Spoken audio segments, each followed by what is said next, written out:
This week, Labtv travels to a Navy research lab in San Diego, California, to meet a team of engineers who will explain how GPS works.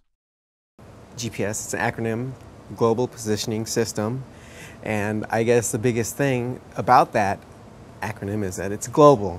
Anywhere on the Earth, you can receive your position, and it's a system. Basically, it's comprised of a number of satellites orbiting the Earth, so Global Positioning System.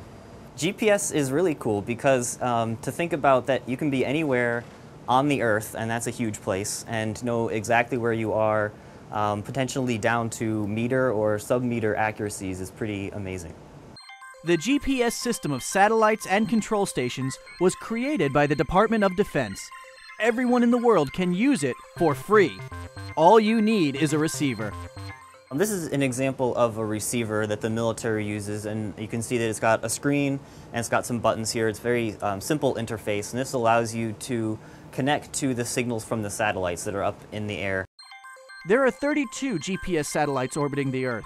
Each satellite has solar panels for power, atomic clocks for precise time, and radio transmitters to send that time on radio waves back to the Earth. Those radio waves travel at the speed of light.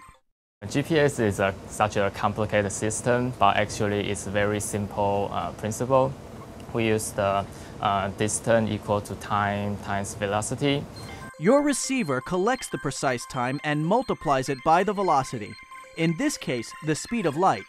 That calculation provides the distance to the satellite. The receiver needs the distances from at least 3 satellites to determine your location. GPS is a highly accurate position, navigation, and timing tool with hundreds of uses. They use it everywhere. When you travel, you know, the airplanes. Parents use it in their cars. People use it for hiking, Running. navigation of ships, Wall Street uses it. cell phones. Or the post office. The firefighter. UPS. And I have a GPS on my watch. The engineers test and develop GPS receivers for the military. They want to make sure that the receivers are accurate and can't be jammed by interference. They are also developing the first GPS receiver with a tiny chip-scale atomic clock. It's called the Navigation Nugget.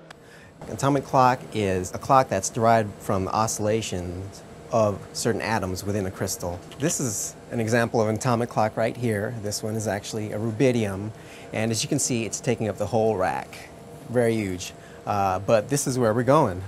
This is definitely a lot easier to carry around than this big thing right here.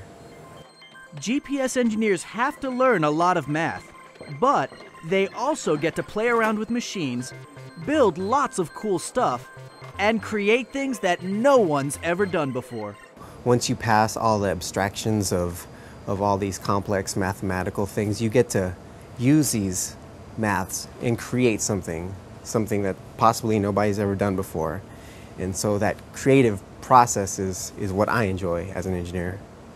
To find out more about GPS and satellites, check out labtvonline.org.